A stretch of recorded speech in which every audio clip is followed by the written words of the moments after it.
So അപ്പോൾ നമുക്ക് കഥ പറച്ചിൽ തുടങ്ങാം. ഫയർ ബോൾട്ടിൻ്റെ പ്രോഡക്റ്റിനെ കുറിച്ചാണ് നമ്മുടെ ഇന്നത്തെ കഥ പറച്ചിൽ. കഥ തുടങ്ങുന്നത് കഴിഞ്ഞ വർഷമാണ്. ഓക്കെ, ഞാൻ വാച്ച് മേടിച്ചു. നിങ്ങളാ ഒരു വീഡിയോ കാണണം, അല്ലെങ്കിൽ കാണണം. ഞാൻ നല്ല റിവ്യൂ ആണ് ഇട്ടിരിക്കുന്നത്. നല്ല അടിപൊളി വാച്ചാണ്. 2000 രൂപ, 1500 അല്ലെങ്കിൽ 2000 രൂപയ്ക്ക് അത് വെർത്തായിട്ടുള്ള വാച്ച് തന്നെയാണ്. ഇന്ന് വരെ എനിക്ക് യൂട്യൂബിൽ കമൻറ്റ് വന്നു, ഈ ഒരു പ്രൈസ് റേഞ്ചിൽ ഇത്രയും ബെസ്റ്റ് വാച്ച് വേറെ ഇല്ല. പക്ഷേ ആ ഒരു വാച്ച് കംപ്ലൈൻ്റ് ആണെന്നൊക്കെ പറഞ്ഞ് വീഡിയോ ഇട്ടല്ലോ, അല്ലെങ്കിൽ വാച്ച് അടിച്ചു പോയെന്ന് പറഞ്ഞ് വീഡിയോ ഇട്ടല്ലോ. അതിനെപ്പറ്റി എന്താണ് ബാക്കി അപ്ഡേറ്റ്സ് എന്നൊക്കെ ചോദിച്ച് കുറേ കമൻസൊക്കെ വരുന്നുണ്ടായിരുന്നു. സോ അതിൻ്റെ ബാക്കി അപ്ഡേറ്റ് ആണിത്. വാച്ച് അടിപൊളി വാച്ചാണ്. ഫയർ ബോൾട്ടിൻ്റെ പ്രോഡക്റ്റ് എല്ലാം വാല്യൂ ഫോർ മണി പ്രോഡക്റ്റ്സാണ്. പക്ഷേ ലാസ്റ്റ് ചെയ്യത്തില്ല. കഥ നമുക്ക് പറഞ്ഞു തുടങ്ങാം. വാച്ച് ഞാൻ മേടിച്ചത് 2023 എനിക്കൊന്ന് നവംബർ 1-നാണ് അന്ന് വാച്ച് മേടിച്ചത്. ഡിസംബറൊക്കെ ആയപ്പോഴത്തേക്കും വാച്ച് അടിച്ച് പോയി. പെട്ടെന്ന് ഇഞ്ചിഞ്ചായിട്ട് പോലായിരുന്നു, ഒറ്റയടിക്ക് ചാവുമായിരുന്നു വാച്ച്. ഓക്കെ, വാച്ച് ഞാൻ ഒത്തിരി അനുഭവിച്ചിട്ടില്ല. വാച്ച് പെട്ടെന്ന് തന്നെ ചത്തുപോയി. സോ ആ ഒരു കാര്യം പറഞ്ഞ് ഞാൻ വാറൻറ്റി രജിസ്റ്റർ ചെയ്ത സമയത്ത്, അല്ലെങ്കിൽ വാറൻറ്റി ക്ലെയിം ചെയ്ത സമയത്ത് അവരെന്നോട് എന്താ പറഞ്ഞതെന്നറിയുമോ? അവർ പറഞ്ഞു, അടുത്ത സർവീസ് സെൻ്റർ ഉണ്ട്, അതായത് ഇന്ത്യ മുഴുവനും ഞങ്ങൾക്ക് സർവീസ് സെൻ്റർ ഉണ്ട്. അപ്പം ഏറ്റവും അടുത്തുള്ള സർവീസ് സെൻ്ററിൽ നിങ്ങൾ പോവുക, നിങ്ങളുടെ വാച്ച് അങ്ങോട്ട് കൊടുക്കുക, വാച്ച് അവർ റിപ്പയർ ചെയ്തതിനും വാറൻറ്റി ക്ലെയിം ചെയ്തിട്ട് വാച്ച് റിപ്പയർ ചെയ്ത് തരുമെന്നാണ് അവർ പറഞ്ഞത്. അതിനായിട്ട് അവർ ഭയങ്കരമായിട്ട് യൂസ്ഫുൾ ആയിട്ടുള്ള ഒരു ലിങ്ക് അയച്ചു തന്നു. ആ ലിങ്കിൽ കയറുവാണെങ്കിൽ നമ്മുടെ ഏറ്റവും അടുത്തുള്ള സർവീസ് സെൻ്ററിൽ നമുക്ക് പോയി സർവീസ് ചെയ്യുന്നുണ്ട്.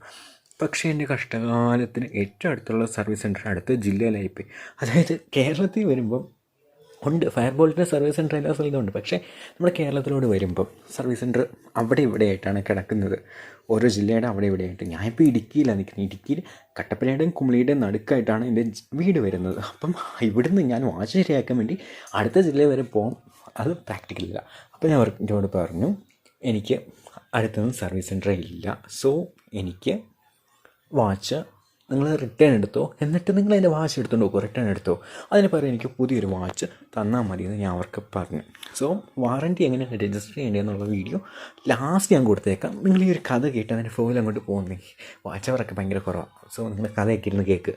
അപ്പം 17-ാം തീയതിയാണ് ഞാൻ ഈ ഒരു വാറൻറ്റി അല്ലെങ്കിൽ ഈ കംപ്ലയിൻറ്റ് രജിസ്റ്റർ ചെയ്യുന്നത്. അപ്പോൾ തന്നെ എനിക്ക് അവർ മെയിൽ അയച്ചിട്ടുണ്ട്, അടുത്ത സർവീസ് സെൻ്റർ ഉണ്ടെന്നൊക്കെ പറഞ്ഞ് ലിങ്കൊക്കെ അയച്ചു തന്നിട്ടുണ്ട്. പക്ഷേ ഞാൻ റിപ്ലൈ കൊടുത്ത് എൻ്റെ അടുത്ത് സർവീസ് സെൻ്റർ ഒന്നും ഇല്ലെന്ന്. അപ്പോൾ അവർ അടുത്ത മെയിൽ 18-ാം തീയതി, അതായത് ജനുവരി 17-ന് ഞാൻ വാറൻറ്റി ക്ലെയിംസ് അല്ലെങ്കിൽ രജിസ്റ്റർ ചെയ്തു. അപ്പോഴത്തേക്കും എനിക്ക് റിപ്ലൈ കിട്ടി. അതിൻ്റെ അടുത്ത ദിവസം ഞാൻ ആ റിപ്ലൈ കൊടുത്തില്ലേ ഫസ്റ്റ് മെയിലിന്, എൻ്റെ വീടിൻ്റെ അടുത്ത് സർവീസ് സെൻ്ററിലാണ്. അപ്പം അതിൻ്റെ അടുത്ത ദിവസം അവരെനിക്ക് മെയിൽ അയച്ചു, നിങ്ങൾ സുഖമായിട്ടിരിക്കുന്നതൊക്കെ ഞങ്ങൾ വിശ്വസിക്കുന്നു, അതുകൊണ്ട് നിങ്ങൾ അടുത്ത സർവീസ് സെൻ്ററിൽ പോയായിരുന്നു. പോയില്ലെങ്കിൽ നിങ്ങൾ ഈ ഒരു മെയിലിന് റിപ്ലൈ പോയെങ്കിൽ നിങ്ങൾ റിപ്ലൈ ഒന്നും തരണ്ട. 72 മണിക്കൂറാണ് നിങ്ങൾക്ക് ഞങ്ങൾ തന്നിരിക്കുന്ന സമയം, അതിനുള്ളിൽ നിങ്ങൾ ഈ ഒരു മെയിലിന് റിപ്ലൈ തരണം. അപ്പോൾ ഞാൻ റിപ്ലൈ കൊടുത്ത് എനിക്ക് റീപ്ലേസ്മെൻറ്റ് വേണം, എൻ്റെ വാച്ച് റിപ്പയർ ഒന്നും ചെയ്ത് തരണ്ട, നിങ്ങൾ എന്തിനാണ് വെറുതെ റിപ്പയർ ചെയ്ത് ബുദ്ധിമുട്ടുന്നത്, അതിലും ഭേദം എനിക്കൊരു റീപ്ലേസ്മെൻ്റ് ആയിട്ടുള്ള പ്രോഡക്റ്റ്, അത് നിങ്ങൾ ഈ ഒരു വാച്ച് എടുത്തുകൊണ്ട് പോവുക, അടുത്ത പ്രോഡക്റ്റ് എനിക്ക് അയച്ചു തരിക, അത് മാത്രം മതിയെന്ന് ഞാൻ പറഞ്ഞു. സോ അതിന് റിപ്ലൈ ആയിട്ട് അവർ അന്ന് തന്നെ എനിക്കൊരു മെയിൽ അയച്ചു. ഞാൻ പറഞ്ഞത് എൻ്റെ വാച്ച് ഡെഡായിപ്പോയിരുന്നു, അപ്പം ചാർജൊന്നും കയറുന്നില്ല, ഡെഡായിപ്പോയി, ഡിസ്പ്ലേ എല്ലാം പോയെന്നാണ് പറഞ്ഞത്. അപ്പോൾ അവർ പറഞ്ഞു, നിങ്ങൾ ആ ഒരു ചാർജിങ് പോർട്ട് നല്ലതായിട്ട് ഇങ്ങനെ തുണിയിട്ട് തൂത്ത് വൃത്തിയാക്കുക, അവിടെ തുരുമ്പ് വല്ലതും ഉണ്ടോ നോക്കുക, ഫംഗസ് വല്ലതും ഉണ്ടോ നോക്കുക, ചാർജിങ് കേബിള് പ്രോപ്പറായിട്ടാണോ ഇരിക്കുന്നതെന്ന് നോക്കുക, മറ്റേ കുറഞ്ഞ ആംപിയറിൽ വരുന്ന അഡാപ്റ്ററില്ല അതിൽ മാത്രം കണക്ട് ചെയ്യുക, ഫാസ്റ്റ് ചാർജർ അല്ലെങ്കിൽ PD ചാർജർ, അതുപോലെ ഹെവി ആയിട്ട് വരുന്ന ചാർജിങ് ഡോക്കുകളിൽ കണക്ട് ചെയ്യുക. അത് സിമ്പിളായിട്ടുള്ള പഴയ ഫോൺസിനോടൊക്കെ വരുന്ന ചാർജിങ് ഡോക്കിൽ കണക്ട് ചെയ്ത് നോക്കുക, ചാർജ് ആകുന്നുണ്ടോ നോക്കുക എന്നൊക്കെ പറഞ്ഞു. അത് കഴിഞ്ഞ് അന്ന് തന്നെ എനിക്ക് അടുത്ത മെയിൽ വന്നു, നിങ്ങളുടെ ഇഷ്യൂ ശരിയായി കാണുമല്ലോ ഇപ്പോൾ, മറ്റേ മെയിൽ വന്നില്ലേ, ഇങ്ങനെയൊക്കെ ചെയ്യുവാണെങ്കിൽ അടിപൊളിയായിരിക്കും, അല്ലെങ്കിൽ നിങ്ങളുടെ വാച്ച് സെറ്റാവുമെന്ന്. അപ്പം അതൊക്കെ അടിപൊളിയായി, നിങ്ങൾ വാച്ച് വർക്കായെന്ന് അല്ലെങ്കിൽ വാച്ച് ശരിയായെന്ന് ഞങ്ങൾ വിചാരിക്കുന്നു. അതുകൊണ്ട് തന്നെ നിങ്ങൾക്ക് ഈ ഒരു മെയിലിന് റിപ്ലൈ തരാതിരിക്കാം. പക്ഷേ നിങ്ങളുടെ വാച്ചിൻ്റെ ഇഷ്യൂ ശരിയായില്ലെങ്കിൽ ഈ ഒരു മെയിലിന് 48 മണിക്കൂറിനുള്ളിൽ റിപ്ലൈ തരണം. ഇല്ലെങ്കിൽ നിങ്ങൾ റിപ്ലൈ ഒന്നും തന്നില്ലെങ്കിൽ ഞങ്ങൾ ഈ ഒരു കേസ് ക്ലോസ് ചെയ്യുമെന്ന് പറഞ്ഞു. അപ്പോൾ ഞാൻ പറഞ്ഞു, എനിക്ക് റീപ്ലേസ്മെൻറ്റ് വേണം, എൻ്റെ വാച്ച് അങ്ങനെയൊന്നും ചെയ്തിട്ട് ശരിയാവണില്ല എന്ന്. പക്ഷെ നല്ല ടെക്നിക്കൽ സപ്പോർട്ടാണ് കേട്ടോ. അന്ന് തന്നെ ഈ ഒരു 3 മെയിലും വന്നത് ആ ഒറ്റ ദിവസം തന്നെയാണ്. 18-ാം തീയതി തന്നെ അവർ ചോദിച്ചു, നിങ്ങൾ അടുത്തുള്ള സർവീസ് സെൻറ്ററിൽ പോയോന്ന് ഇല്ലെന്ന് പറഞ്ഞു. അന്ന് തന്നെ എനിക്ക് അടുത്ത മെയിൽ വന്നു, ഇങ്ങനെയൊക്കെ ചെയ്ത് നോക്കിയാൽ മതി എന്ന് പറഞ്ഞ്. ഓക്കെ, അത് കഴിഞ്ഞ് ചെയ്ത് നോക്കി കഴിഞ്ഞ് കഴിഞ്ഞ് അവരുടെ മെയിൽ വന്നു, ഇഷ്യൂ സോൾവ് ആയെന്ന് ചോദിച്ചു. ഞാൻ പറഞ്ഞു ഇല്ല, എനിക്ക് റീപ്ലേസ്മെൻറ്റ് വേണമെന്ന് പറഞ്ഞു. പിന്നെ അന്ന് തന്നെ അല്ല, അത് കഴിഞ്ഞ് 26-ാം തീയതി, സോ 18-ാം തീയതി ഈ ഒരു മെയിൽ വന്നു. അത് കഴിഞ്ഞ് എനിക്ക് 26-ാം തീയതിയാണ് മെയിൽ വരുന്നത്, എനിക്ക് റീപ്ലേസ്മെൻറ്റ് വേണം. അപ്പോൾ അവർ പറഞ്ഞു നിങ്ങളുടെ സംഭവമൊക്കെ ഞങ്ങൾ സെറ്റായിട്ടുണ്ട്, ഞങ്ങൾ സർവീസ് സെൻ്റർ, അതായത് ഞങ്ങൾ എങ്ങനെയാണോ തന്നെ അതുപോലെ തന്നെ തിരിച്ചെടുത്തുകൊണ്ട് പോയിട്ട് സംഭവം റിപ്പയർ ചെയ്ത് തരാമെന്ന് പറഞ്ഞിട്ടുണ്ട്. പക്ഷേ റിപ്പയർ ചെയ്യുന്നതിന് കുറച്ച് സംഭവമുണ്ട്. എന്താ സംഭവം എന്ന് വെച്ചാൽ 300 രൂപ വേണം.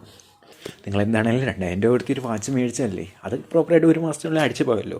അതിലൂടെ ഒരു 300 രൂപയും കൂടി ഇടുവാണെങ്കിൽ ഞങ്ങൾ റിപ്പയറും കൂടി ചെയ്ത് തരാം. സോ 300 രൂപ എന്താണ് നിങ്ങൾ തന്നേ പറ്റത്തുള്ളൂ, തരാതെ നിവൃത്തിയില്ല. പേയ്മെൻറ്റ് മെത്തേഡൊക്കെ ഭയങ്കര അടിപൊളിയായിട്ടുള്ള, നിങ്ങൾക്ക് UPI വെച്ചോ നെറ്റ് ബാങ്കിങ്ങോ അല്ലെങ്കിൽ കാർഡോ ക്രെഡിറ്റ് കാർഡോ ഡെബിറ്റ് എങ്ങനെ വേണേലും നിങ്ങൾ പേയ്മെൻറ്റ് ചെയ്തു. ഞങ്ങൾ ഭയങ്കര ഫ്ലെക്സിബിളാണ് പേയ്മെൻറ്റ് ചെയ്യുന്ന രീതിയിൽ. പക്ഷേ 300 രൂപ എങ്ങനെയാണെങ്കിലും ഞങ്ങൾക്ക് കിട്ടിയാൽ മാത്രം മതി എന്നൊക്കെ പറഞ്ഞു. അത് കഴിഞ്ഞ് അടുത്ത മെയിൽ വന്നു. അടുത്ത മെയിൽ എന്ന് വെച്ചാൽ എനിക്ക് വരുന്നത് ഇതാണ്, ഒരു പേയ്മെൻറ്റിൻ്റെ ലിങ്ക് എനിക്ക് വരുന്നത്. ഇത് ഒരു 30-ാം തീയതി അല്ല 29-ാം തീയതിയാണ് വരുന്നത്. 26-ാം തീയതി ഈ ഒരു സംഭവമൊക്കെ സെറ്റാക്കി വന്നു. ആ ഒരു മെയിലിലൂടെ അന്ന് പേയ്മെൻറ്റ് കൊടുക്കേണ്ട ആ ഒരു മെയിലിലൂടെ അവർ വന്ന് പറഞ്ഞൊരു കാര്യമാണ്, ഞങ്ങളുടെ ടെക്നീഷ്യൻസൊക്കെ വന്ന് ഇത് റിപ്പയർ, ഞങ്ങൾ പ്രൊഫഷണലായിട്ടുള്ള ടെക്നീഷ്യൻസ് ഉണ്ട് ഞങ്ങളുടെ കയ്യിൽ ഇത് റിപ്പയർ ചെയ്യാൻ വേണ്ടി. കാരണം ഫയർ ബോട്ടിൻ്റെ പ്രോഡക്റ്റ് സ്ഥിരമായിട്ട് ഡാമേജും അതുപോലെ അടിച്ചു പോകുന്നുമുണ്ട്. അതുകൊണ്ട് ഞങ്ങൾ ഇതിന് വേണ്ടി തന്നെ പ്രൊഫഷണൽസിനെ കൊണ്ടുവന്നിട്ടുണ്ട്. ഞങ്ങൾ വിറ്റ പ്രോഡക്റ്റ് തിരിച്ചെടുത്ത് നന്നാക്കാൻ വേണ്ടി അതിനുവേണ്ടി സ്പെഷ്യലായിട്ട് ആളെ വെച്ചിട്ടുണ്ട്. സോ അവരവിടെ ഉണ്ട്.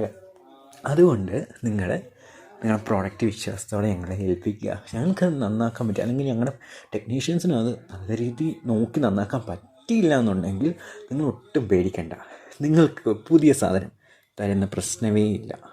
തരാൻ പ്രശ്നമില്ലെന്നല്ല പറയുന്നത്, തരുന്ന പ്രശ്നമേ ഇല്ലെന്ന്. കാരണം ഞങ്ങൾ ഇഷ്ടം പോലെ വിറ്റ സാധനങ്ങൾ തിരിച്ച് വന്നിരിപ്പുണ്ട്, റിട്ടേൺ വന്നിരിപ്പുണ്ട്, ഒരു കംപ്ലൈൻറ്റും ഇല്ലാത്ത, വിറ്റിട്ട് ഞങ്ങൾക്ക് വേണ്ടാമെന്ന് പറഞ്ഞ് തിരിച്ചെന്ന കസ്റ്റമേഴ്സിന് പ്രോഡക്റ്റ് അടുക്കി വെച്ചിട്ടുണ്ട്. അതിൽ നിന്ന് ഒരു സെക്കൻഡ് ഹാൻഡ് പ്രോഡക്റ്റ് അല്ലെങ്കിൽ റിന്യൂഡ് പ്രോഡക്റ്റ്, റിഫർമിഷ്ഡ് പ്രോഡക്റ്റ് അങ്ങോട്ട് എടുത്ത് തരും. അത് വെച്ചോണം. ഓക്കെ, നിങ്ങളുടെ വാഷ് ഞങ്ങളെടുത്ത് റിപ്പയർ ചെയ്യാൻ പറ്റിയില്ലെങ്കിൽ ഞങ്ങളൊരു സെക്കൻഡ് ഹാൻഡ് പ്രോഡക്റ്റ് അതുകൊണ്ട് നിങ്ങൾക്ക് റിട്ടേൺ ആയിട്ട് തരും. അത് വെച്ച് നിങ്ങൾ എൻജോയ് ചെയ്യുക. ഇപ്പോൾ സപ്പോസ് നിങ്ങൾ തന്ന പ്രോഡക്റ്റിൻ്റെ സെയിം മോഡൽ ഞങ്ങളുടെ കയ്യിൽ ഇല്ല എന്നുണ്ടെങ്കിൽ നിങ്ങൾ ഒട്ടും വിഷമിക്കേണ്ട. അതുമായിട്ട് ഏകദേശം ഈക്വലായിട്ട് നിൽക്കുന്ന ഏതെങ്കിലും ഒരു പ്രോഡക്റ്റ് ഞങ്ങൾ നിങ്ങൾക്ക് തരുന്നതാണ്. ഓക്കെ, ഈക്വലായിട്ട് നിൽക്കുന്നത്. പക്ഷേ അതേ പ്രോഡക്റ്റ് കിട്ടണമെന്ന് നിങ്ങൾ വാശി പിടിച്ചേക്കരുത്.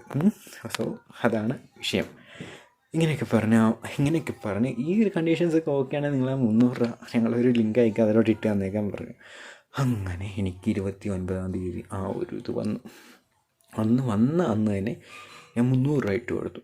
പക്ഷേ പേയ്മെൻ്റ് ആയോ? ഇല്ല. പേയ്മെൻ്റ് പൈസ പോയി. പേയ്മെൻ്റ് ആകുന്നു എന്ന് പറഞ്ഞ് കറങ്ങിക്കൊണ്ട് നിൽപ്പുണ്ട്. പക്ഷേ എൻ്റെ അക്കൗണ്ടിൽ നിന്ന് പൈസ പോയി. അവസാനം മതിയായിട്ട് ഞാൻ ബാക്ക് അടിച്ചു. എന്നിട്ട് അവരതിനൂടെ തന്നെ ഒരു മെയിലും കൂടി അയച്ചിട്ടുണ്ടായിരുന്നു, എൻ്റെ പേരൊക്കെ വെച്ച് ഡിയറിനൊക്കെ വിളിച്ച് എന്നെ ഡിയറിനൊക്കെ വിളിച്ച് ഇങ്ങനെ ഒരു പേയ്മെൻറ്റ് അതിനെ പറ്റിയിട്ടുള്ള ഒരിതുണ്ട്, ഒരു മെയിൽ അയച്ചിട്ടുണ്ടേ. അതിനകത്ത് ഇങ്ങനെ പറഞ്ഞേക്കുന്നത്, നിങ്ങൾ ആ പേയ്മെൻറ്റിൻ്റെ കംപ്ലീറ്റ് ആക്കിയെന്നുള്ള ഒരു പ്രൂഫിന് വേണ്ടിയിട്ട് നിങ്ങൾ പേയ്മെൻറ്റ് നടത്തിയ ഒരു സ്നാപ്ഷോട്ട് അല്ലെങ്കിൽ സ്ക്രീൻഷോട്ട് ഈ ഒരു മെയിലിന് റിപ്ലൈ ആയിട്ടൊന്ന് അയച്ച് തരാമോ എന്ന് അവർ ചോദിച്ചിട്ടുണ്ട്. ഭാഗ്യത്തിന് ഇങ്ങനെ ഒരു ഓപ്ഷൻ ഉണ്ടായിരുന്നു. ഫസ്റ്റ് ഓപ്ഷൻ ആണെങ്കിൽ പേയ്മെൻറ്റ് എൻ്റെ ഫോണിൽ നിന്ന് പോയി. പക്ഷേ അവരുടെ അതിനകത്ത് ഇങ്ങനെ കറങ്ങിക്കൊണ്ടിരിക്കുക, പേയ്മെൻറ്റ് ആയില്ല എന്ന് പറഞ്ഞു.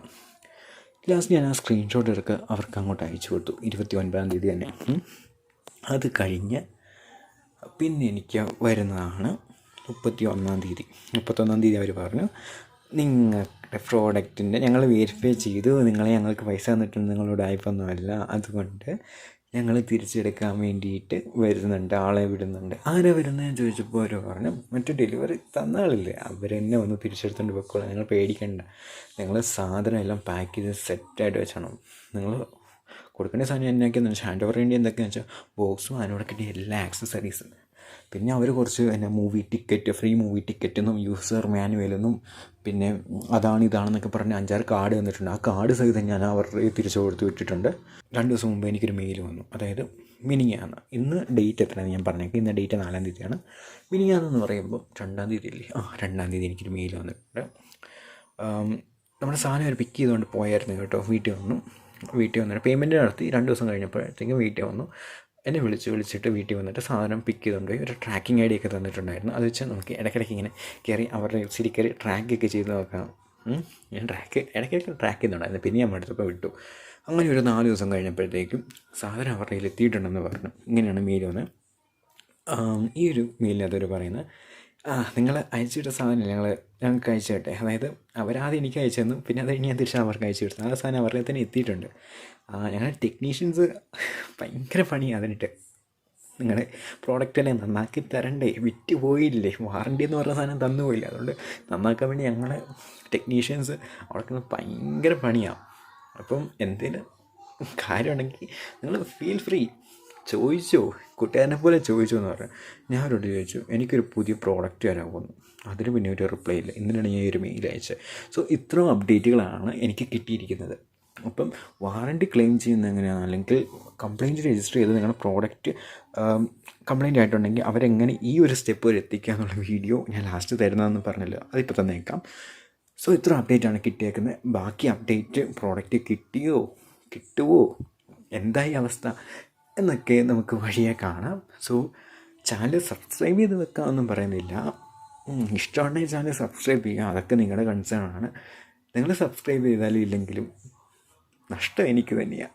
സോ അതൊക്കെ ഒന്ന് പരിഗണിക്കാം. So thanks for watching this video. ഈ ഒരു വീഡിയോ ഹെൽപ്ഫുൾ ആയിട്ടുണ്ടെങ്കിൽ നിങ്ങൾ ലൈക്കൊക്കെ ചെയ്യുക, ഷെയർ ചെയ്യുക. അപ്പം ടാറ്റ, ബൈ ബൈ.